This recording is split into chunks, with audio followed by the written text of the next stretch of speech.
세미나 12.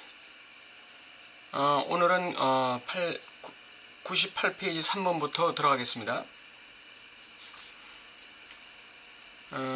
라칸 그 반복이라는 거에 대해서 얘기하면서 키에르케고르의 그 반복에 대한 이야기를 먼저 시작하고 있죠. 키에르케고르 이 반복에 대해서 99페이지 여섯째 줄에 사랑은 무엇에 의해 시작되었나요? 사랑의 마법에 걸려든 젊은이에게 모든 것은 본질적으로 기만에 의해 시작되지 않았나요? 그는 스스로 타자에 대한 열광과 숨가쁨의 포로가 됨으로써 그 사랑의 마법을 타자에 대한 열광처럼 보이게 했지만 자아 이상을 통해서건 자신을 이상으로 삼는 자아를 통해서건 타자를 가지고 더없이 거짓된 요구, 나르시즘적 만족에 대한 요구를 만들어냈지요. 키에르케고르의 그 사랑에 있어서의 반복은 나르시즘적 만족에 대한 요구다. 그 요구의 반복을 얘기하는 것이죠. 그리고 나서 이제 프로이드에게 있어서도 문제는 이 생물학적 욕구의 반복이 아니다. 반복은 새로운 것을 자신의 차원으로 하는 유희적인 것 쪽에 기울어진다. 이렇게 얘기했습니다. 반복이 있는 이유는 유희가 있기 때문에 그런 것이죠. 반복이 있는 이유는 그 향락이 있기 때문에 그런 것이죠. 99페이지 마지막 패러그래프에 이러한 반복 속에서 변주되고 변조되는 것은 모두 반복의 의미를 헛갈리게 만들 뿐이지요. 성인뿐 아니라 어느 정도 성장한 아동도 자신의 활동과 유희 속에서 새로운 것을 요구합니다. 반복된 놀이 속에서도 이제 새로운 어떤 그 유희를 찾는 것이죠. 하지만 이러한 변주는 유희의 진정한 비밀이라 할 수 있는 반복 그 자체가 구성하는 좀 더 근본적인 다양성을 감추고 있지요.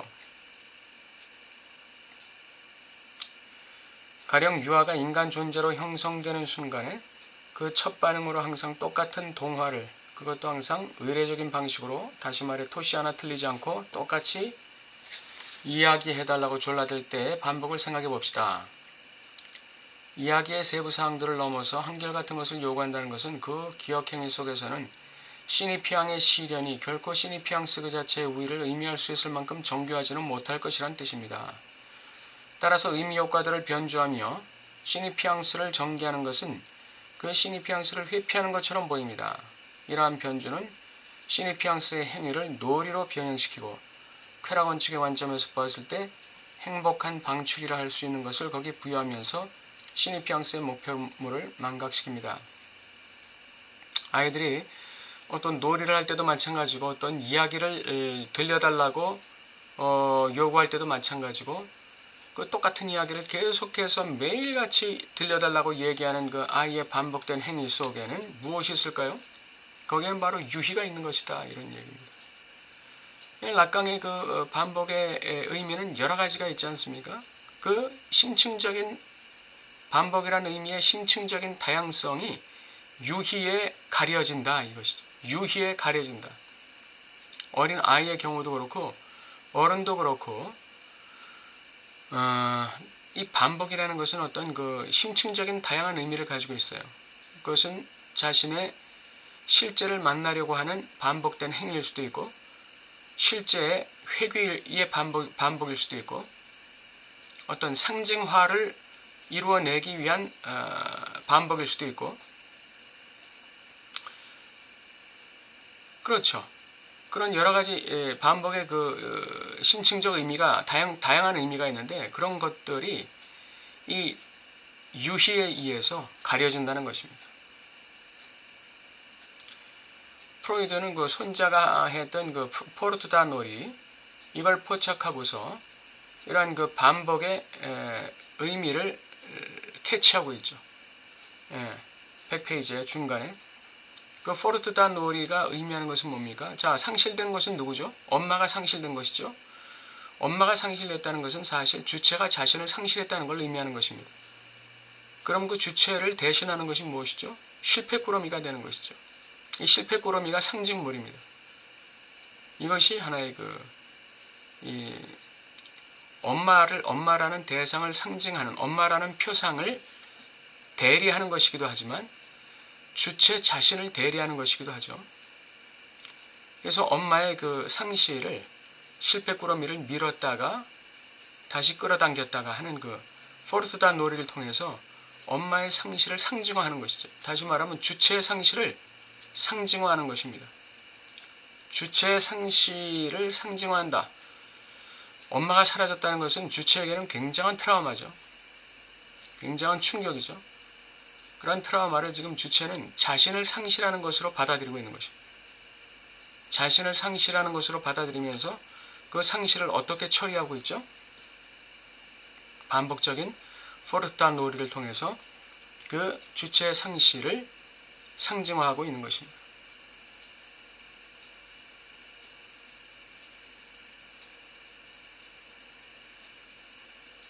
이것이 바로 100페이지와 101페이지까지의 100페이지와 101페이지 중간까지의 그 포르투다 놀이에 대한 요약입니다. 그 엄마의 상실이 만들어낸 그 아이의 내면적인 그 깊은 구렁, 그 구렁을 갖다가 포르투다 놀이를 하면서 건너뛰기 놀이를 하고 있다는 거예요. 건너뛰기 놀이. 건너뛰기 놀이, 아이들의 건너뛰기 놀이는 유희가 있는 것이죠.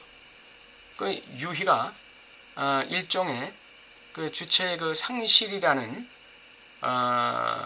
자기 절단을 갖다가 스크린 치고 있는 것입니다. 엄마의 상실이 만들어낸 그 이 트라우마적 흔적, 그 흔적이 바로 깊은 구렁이거든요. 깊은 구렁이란 말은 그 100페이지 밑에서 두째 줄에 나오죠. 그 깊은 구렁을 포르투다 놀이를 통해서 건너뛰기, 반복적 건너뛰기 놀이를 하면서 그 트라우마가 남긴 그 깊은 구렁, 그것을 스크린 치고 있는 것이라는 것이죠. 그 트라우마는 자기 이 주체의 그 깊은 구렁을 남겼는데 그것을 포르투다 놀이를 하면서 근데 포르투다 놀이를 할 때에는 그 자기 절단이 있게 되죠. 다시 말하면 내가 없어졌다, 실패꾸러미가 없어졌다는 것은 내가 없어졌다는 걸 얘기하는 거예요. 상실을 얘기하는 거예요. 그런 자기 절단을 다시 끌어당김으로써 회복하는 것이죠. 그 자기 절단이라는 그 이 희생을 지불하면서 또는 그 비용을 지불하면서 아이는 그 트라우마가 남긴 깊은 구렁을 건너뛰기라는 그 유희를 통해서 그 깊은 구렁에 이 매몰되지 않는 주체가 매몰되지 않기 위해서 그 위에서 건너뛰기 놀이를 하면서 그 트라우마적인 흔적에 대한 상징화를 이룩하는 것이죠. 상징화.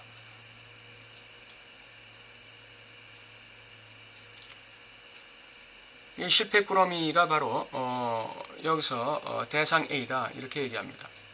즉 실패꾸러미가 바로 주체가 위치하는 지점임을 인정하지 않을 수 없습니다. 우리는 이후에 그 대상을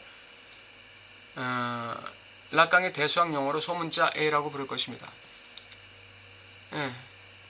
그 실패꾸러미는 바로 그 엄마라는 표상의 대표자로서 또 주체를 대표하는 대표자로서 표상의 대표자죠. Vorstellungsrepräsentant. 이게 바로 이제 실패꾸러미인 동시에 그 포르투다 놀이가 되는 것입니다.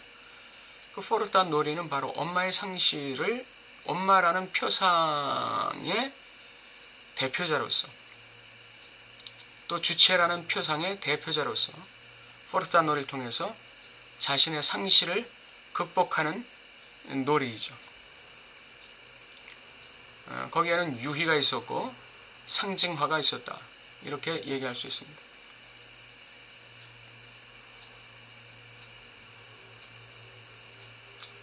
음, 101페이지 3분의 2 지점 보면 그것은 주체 슈팔퉁, 분할의 원인이 된 엄마의 떠남을 반복하는 것이다 그랬습니다. 왜 엄마의 떠남을, 그 고통스러운 엄마의 떠남을 반복할까요? 그 엄마의 떠남이 바로 자기 절단이거든요. 그 자기 절단을 반복할 때 그 자기 절단을 극복하게 되는 것이죠. 뭔가 그 트라우마가 있다면 그 트라우마를 우리 내면에서 반복할 때 반복하면서 거기서 뭐가 생기냐면 일종의 유희와 상징화가 생겨요. 유희와 상징화, 이 트라우마를 반복할 때, 이 분화를 반복할 때, 이 슈팔퉁 분화를 반복할 때 거기서 유희가 생기고 거기서 이 상징화가 이루어지는 것입니다.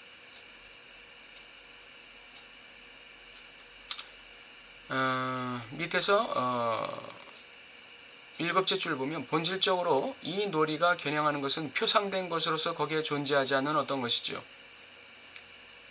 표상된 것은 그 엄마고 거기에 존재하지 않는 것이죠. 왜냐하면 포아슈텔링스의 레프레잔타인 것은 바로 놀이 자체이기 때문입니다. 예, 엄마라는 표상의 대표자는 바로 놀이 자체예요. 그러니까 어떤 표상을 우리가 상실할 때 그 표상의 대표자라고 할 수 있는 어떤 놀이를 하는 것이 중요해요. 어떤 반복적인 어떤 놀이, 그게 놀이일 수도 있고 어떤 반복적 행위일 수도 있고요.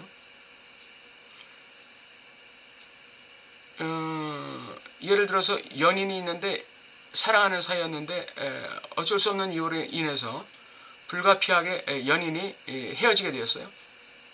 그 헤어진 상실감이 엄청나게 큰 것이죠. 이 연인을 상실했다는 게 바로 슈팔퉁 분할이거든요. 엄마가 상실된 거나 똑같은 거예요. 그러면 그 연인과 거닐던 호수 주변이라든지 오솔길이라든지 자주 들렸던 카페라든지 그런 곳을 반복적으로 방문하는 것이죠. 그러면서 그 상실을 극복하는 거예요. 그게 하나의 놀이라고 할 수 있는 것이죠. 그게 유희예요, 유희. 그 유희가 바로 그 슈팔퉁을 갖다 극복해내는 것이다. 그러면서 그 슈팔퉁을 상징화하는 것입니다. 그 분화를, 자기 절단, 그것을 상징화하는 것이죠.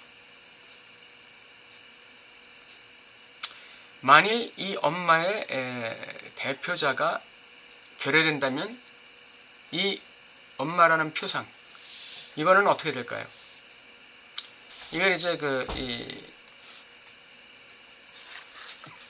락강이 자신의 그 경험을 갖다가 예를 들고 있는데, 어떤 아이가 자기를 굉장히 좋아해가지고 자기를 찾는 아이가 있었는데 락강이 이 아이를 오랫동안 떠나 있었어요. 그러다가 이제 오랜만에 만나가지고 이 아이를 안았는데 이 아이가 락강의 어깨에 머리를 기대고 잠이 들었어요. 그러면서 102페이지 셋째 줄에 뭐라고 얘기해요? 이 잠이야말로 트라우마가 생긴 그날 이후로 아이가 살아있는 신이 피양이 된 저에게 접근할 수 있는 유일한 수단이었다, 이렇게 얘기합니다. 살아있는 기표가 된 저에게 접근할 수 있는 유일한 수단이다. 왜 이 아이가 락강의 어깨에 머리를 기대고 잠이 들어버렸을까요? 이 순간이여 영원하라는 것이죠. 눈을 뜨면 락강은 다시 없어질 거예요. 다시 떠날 거예요. 아이는 그것을 알기 때문에 이 락강에게 안겨서 잠이 들므로써 락강과 함께하는 순간을 영원화시켰던 것이죠. 이게 상징화예요. 잠이란 것은 락강과 함께 붙어있는 순간을 반복시키면서 영원화시키는 것입니다.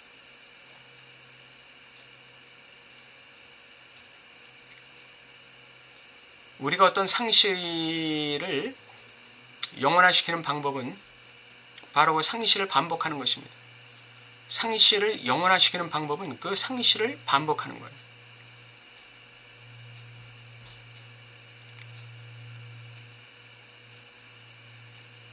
나 자신의 상실을 반복하면 그것이 상징화가 되는 것입니다.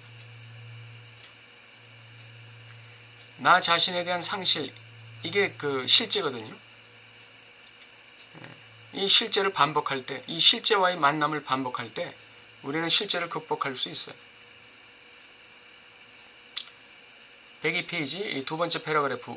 여러분은 오늘 제가 투케의 실제와의 조우의 기능에 대해 제시한 이 시론이 전의를 해석할 때 분석가의 직무가 되는 것을 바로잡는데 꼭 필요한 것이라는 점을 확인하시게 될 겁니다. 오늘은 오래전부터 인식이라 간주되어 온 세계와 인간의 관계가 분석을 통해 보다 근본적으로 조정될 수 있다는 것이 헛된 말이 아님을 강조하는 것으로 충분하리라 봅니다. 세계와 인간의 관계가 분석을 통해 근본적으로 조정될 수 있다. 이 오퍼레이션 될 수 있다. 조작될 수 있다는 것이죠. 그럼 어떻게 해서 그렇게 할 수 있습니까? 실제와의 만남을 유희로 만들면 가능한 것이죠. 실제와의 만남을 유희로 만들 수 있다는 것은 인간이 할 수 있는 가장 고상한 작업이라고 할 수 있습니다. 실제와의 조우, 실제와의 만남을 이 어린아이가 포르투다 놀이를 하면서 자기 절단을 반복적으로 경험해내듯이 자신의 슈팔통 분할을 반복적으로 경험해내듯이 이 실제와의 조우를 반복할 수 있다는 것은 인간이 할 수 있는 가장 고상한 작업이에요. 그러니까 이 실제와의 조우를 갖다가 반복하면서 우리는 세계와 인간의 관계를 오퍼레이션 할 수 있는 것입니다. 조작할 수 있는 것입니다. 또 분석을 통해서 자신의 욕망을 발견할 때, 자신의 욕망을 자아 이상화시킬 때, 자신의 욕망을 명명하고 언설화시킬 수 있을 때, 그때 우리는 세상과 인간의 관계가 조율될 수 있다 이렇게 얘기합니다. 102페이지 밑에서 8째 줄, 만약 발달이 투케라는 헛디딤에 의해 오직 우발적인 사고에 의해서만 활성화된다면 이는 투케가 우리를 소크라테스 이전 철학이 세계 자체의 동기가 되는 곳이라 여겼던 것으로 이끄는 한해서입니다. 지금 락강은 인간 발달을 자연적인 발달이라고 보지 않는 것이죠. 인간 심리 발달은 어떤 투케와의 만남, 이걸 통해서 발달이 이루어진다 이렇게 얘기하는 것입니다. 102페이지 밑에서 4째 줄, 세계는 어떤 지점에서는 클리나멘을 필요로 했죠. 클리나멘이라는 것은 한 전환점, 분기점, 변곡점 이런 뜻으로 볼 수 있습니다. 이미 데모크리토스는 순수한 부정성의 기능을 반박하고 거기에 사유를 도입하고자 하면서 클리나멘을 겨냥해 이런 말을 한 적이 있습니다. 본질적인 것은 매된, 없는 것이 아니다. 그리고 덧붙이기를 그것은 어떤 매된이 아니라 된, 없는 것이 아니라 있는 것이다. 이렇게 데모크리투스가 얘기했습니다.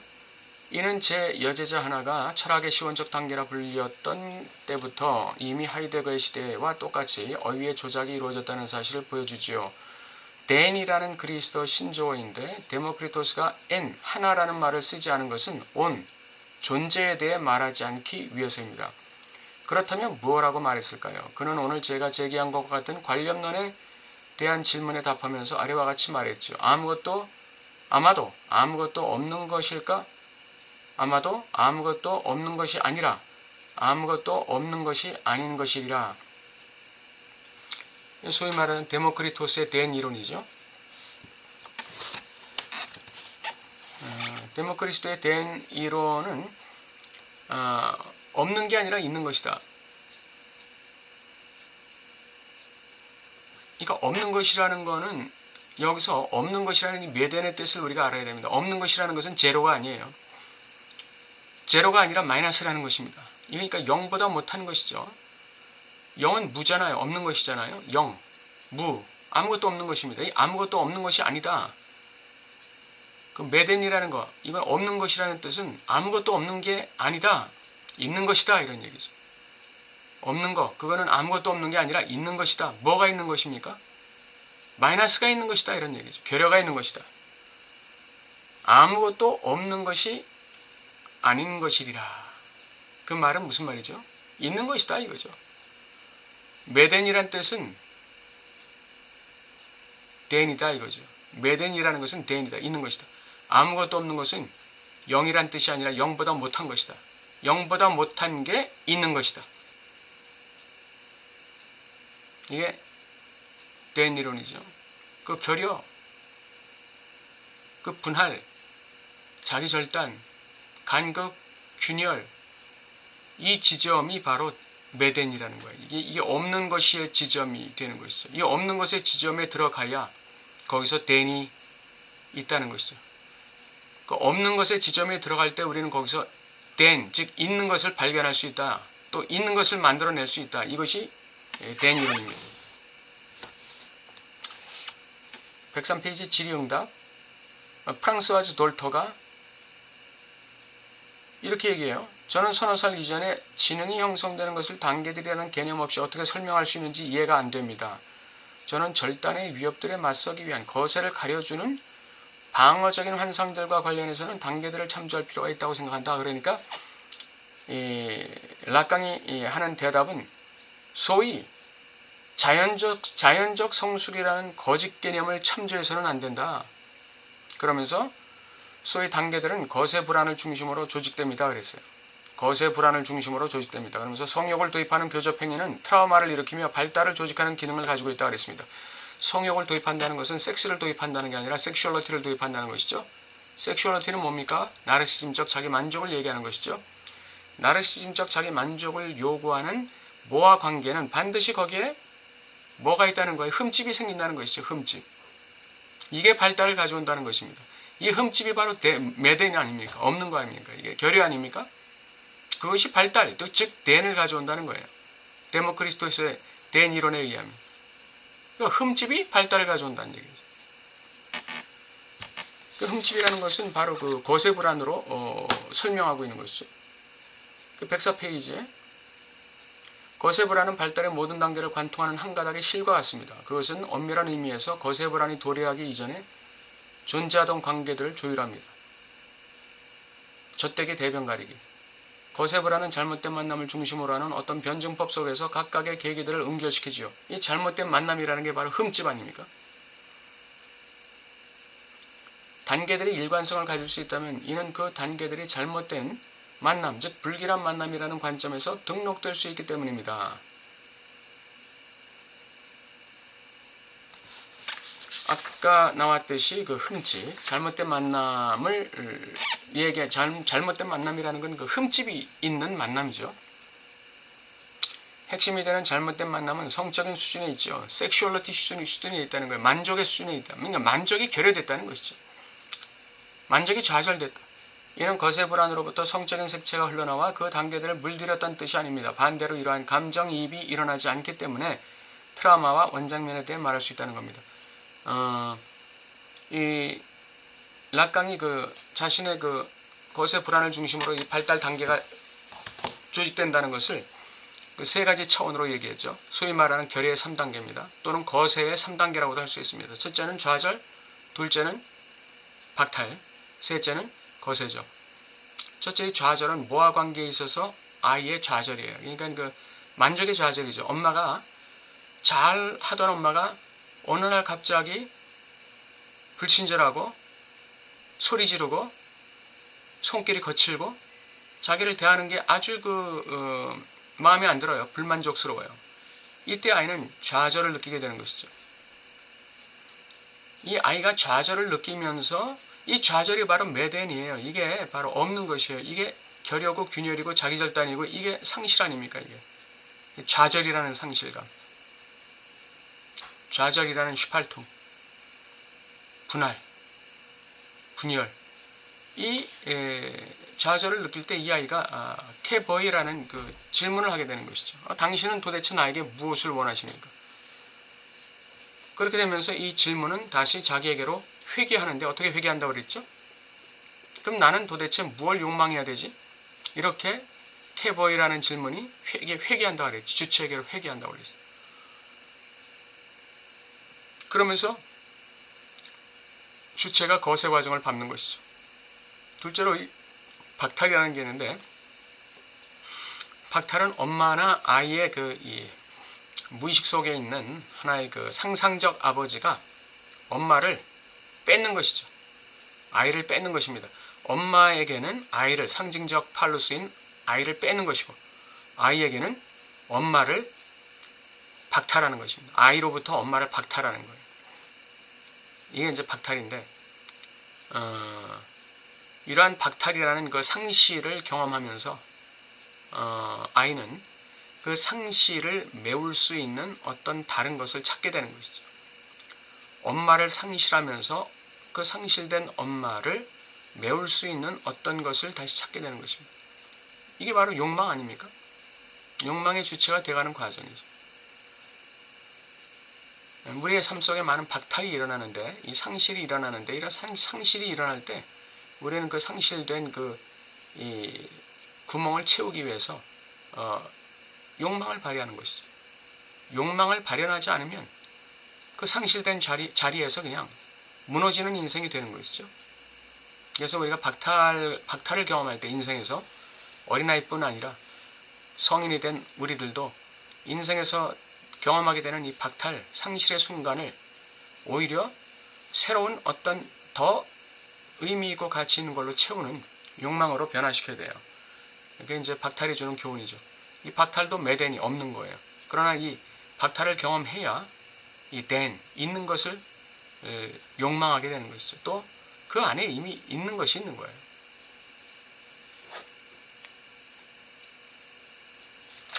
그 다음 마지막으로 거세. 거세는 이제 소위 말하는 부명, 아버지의 법을 통해서 상징계의 자신을 상정하고 위치시키고 자리 잡고 거기서 내가 욕망의 주체가 되는 것이죠. 상징계 안에 책임이 있는 주체로서 자리 잡고 거기서 욕망의 주체가 되는 것입니다. 거세라는 것은 결국은 궁극적으로 엄마를 상실하는 것을 말하는 것이죠.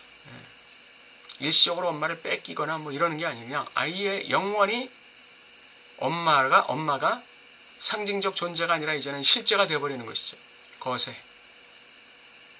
엄마가 상징적 대상이 아니라 실제적 대상이 되어버리는 거예요. 이제는 영원히 상실된 존재가 되는 것이죠. 거세라는 것.